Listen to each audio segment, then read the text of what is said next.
मुफ्ती शाहमीर अजीज नमाज तरावी के 18वीं रकत पढ़ रहे थे कि मस्जिद में उन पर फायरिंग किया गया, जिससे वो जाँ बहक और पेश इमाम हाफिज वक्कास मोहसिन जख्मी हो गया था। हाफिज वक्कास खतरे से बाहर हैं। तफसीलात के मुताबिक बलूचिस्तान के शहर तुर्बत के इलाका मलिकाबाद में मकरान डिवीज़न के मारूफ आलिम दीन मुफ्ती शाहमीर अजीज बिजंजो को नामालूम अफराद ने उस वक्त गोलियों का निशाना बनाया था कि वो नमाज तरावी के 18वीं रकत पढ़ रहे थे। अचानक पीछे से हमला किया गया, जिससे वो मौके पर जाँ बहक हो गए थे, जबकि गोली लगने से पेश इमाम हाफिज वक्कास मोहसिन जख्मी हो गए, लेकिन वो खतरे से बाहर हैं।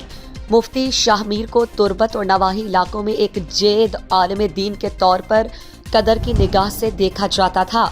वो जमीयत उलमा इस्लाम फे के तहसील तुर्बत के जनरल सेक्रेटरी थे और इससे कबल भी 2 कातिलाना हमलों में महफूज रहे थे। पेदराक और तुर्बत मदरसा में हमला किया गया था, ताहम इस बार जानवर ना हो सके। उन्होंने आज दोपहर को तुर्बत प्रेस क्लब के सामने JUI के मुजाहिरे से भी खिताब किया था।